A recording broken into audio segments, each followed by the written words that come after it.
이번 시간은 테마 5번째가 되겠습니다.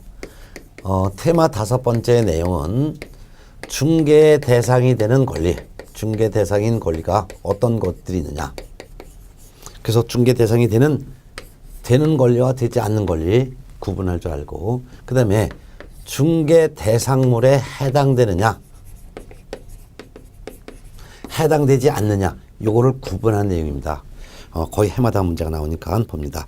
중개 대상 권리가 되려면요, 일단 부동산에 대해서 전제를 합니다. 이 부동산이라는 토건 이권강에 대해서 거래 당사자 사이에 끼어들어서 거래 계약이 체결될 수 있도록 알선을 하는데요.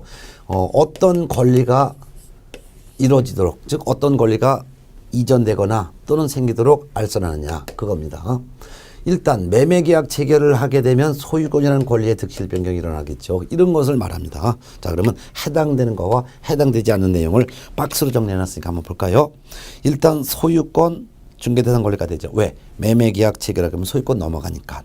지상권, 지역권, 전세권도 중개대상 권리가 되겠죠. 왜? 지상권 계약, 지역권 계약, 전세권 계약하면 권리가 지상권자에게, 지역권자에게, 전세권자에게 이전되니까.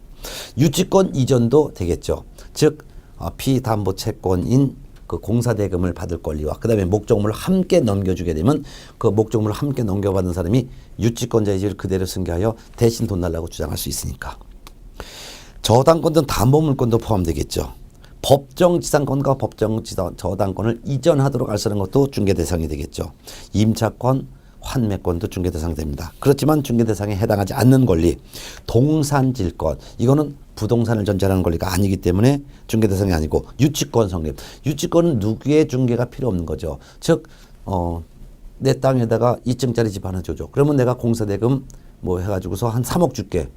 그러면 주택을 줘줬으면 공사대금 줘야죠. 근데 그 공사대금은 그 신축 건물에서 발생한 채권이에요. 근데 이 공사대금을 주지 않으면은 공사업자는 공사대금을 다 받을 때까지 그 자기가 신축해준 그 건물을 그대로 유치할 수 있는 권리가 법적으로 인정되기 때문에 누구의 중개가 필요 없죠. 그래서 유치권 하면 이전은 중개 대상 되지만 이 성립은 중개 대상이 아니라는 걸 구분하시고요. 분묘기지권도 중개 대상 권리가 아닙니다. 왜냐하면 분묘기지권이란 타인 토지에다가 분묘를 설치했지만 그 타인 토지에 설치된 분묘에 가서 제사를 지내고 관리할 수 있는 권리를 분묘기지권이라고 합니다. 근데 분묘기지권은 반드시 남의 땅 밑에 시신이 있어요. 시신은 거래 대상이 될 수 없으므로 분묘기지권은 중개 대상 권리가 되는 건 아니에요. 분묘기지권이 성립되도록 알선한다. 그건 될 수가 없는 거예요. 그 다음에 법정 지상권과 법정 저당권의 성립도 중개 대상이 아닙니다. 그 이유가 법률의 규정에서 당연히 권리가 인정되는 법정 지상권 성립, 법정 저당권 성립은 중개가 필요 없습니다. 그렇지만 법정 지상권의 이전, 법정 저당권의 이전은 중개 대상이 됩니다. 광업권과 업권, 무채재산권이 특권권도 중개 대상이 될 수가 없죠. 이는 전부 다가 부동산을 전제로 하는 권리가 아니기 때문이죠. 자, 이 중개 대상 권리에 해당하느냐 해당하지 않느냐에서 시험에 잘 나오는 것은 유치권, 법정지상권, 법정저당권의 이전은 중개 대상이 되지만 유치권, 법정지상권, 법정저당권의 성립은 중개 대상 권리가 아니라는 거. 그리고 동산 권리인 질권도 중개 대상 권리가 아니라는 거. 이거를 잘 숙지해 두시기 바랍니다. 그 다음에 이제 중개 대상물에 해당하느냐 해당하지 않느냐 여부가 중요합니다. 중개 대상물에 해당이 되려면 전제 조건이 일단 공인중개사법에 규정되어 있는 5가지 물건이어야 합니다. 그게 바로 토지, 건축물 그 밖의 토지 정착물, 임목, 공장재단, 광업재단이어야 됩니다.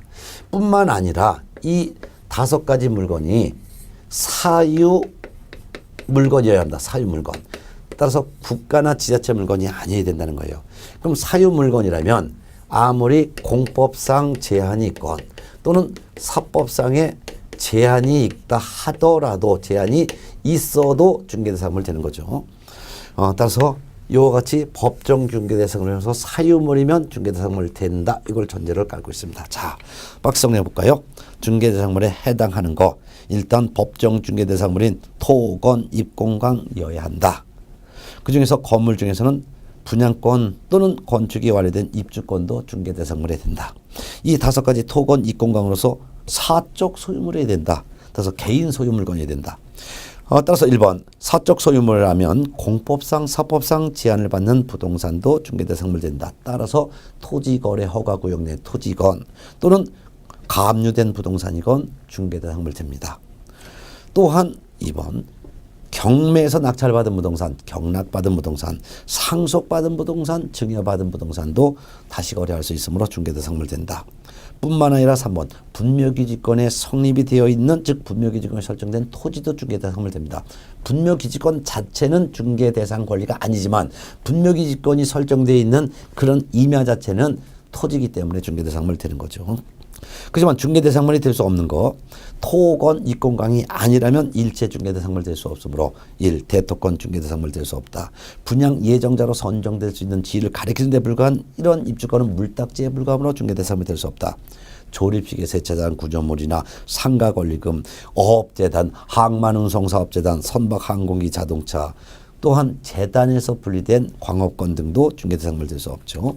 또는 아무리 토지 건물 등이라 하더라도 국유재산은 중개대상물 될 수 없습니다. 국유재산 중에서 무주부동산, 주인 없는 부동산도 국유로 보기 때문에 중개대상물 될 수 없으며 포락지도 중개대상물 될 수 없습니다. 포락지라는 것은 과거에는 개인의 사농경지였습니다. 그런데 홍수로 인해서 옆에 있는 하천물이 범나무를 일어서 이 농경지에 물이 가득 잠겨버렸습니다. 그래서 더 이상 농사를 지을 수 없게 되어버린 지역이 바로 이제 포락지인데 이런 포락지는 국가나 지자체가 개인의 토지를 수용하여 국가나 지자체의 소유자라고 국가의 또는 지자체의 소유로 바뀐 겁니다. 그래서 사건이 소멸되어 포락지는 이제부터는 국가나 지자체의 소유로 바뀐 것이죠. 그렇기 때문에 포락지는 개인 토지가 아니고 국가나 지자체 토지가 되겠습니다. 따라서 포락지는 중개대상물이 될 수가 없습니다. 국가나 지자체의 소유이기 때문에.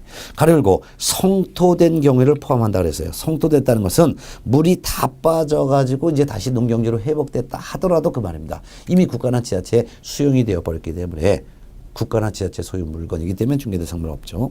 될 수 없습니다. 미채굴 강물, 땅속에 채굴되지 않은 강물은 채굴권이 국가에 있기 때문에 중개대상물이 될 수가 없습니다. 이런 거.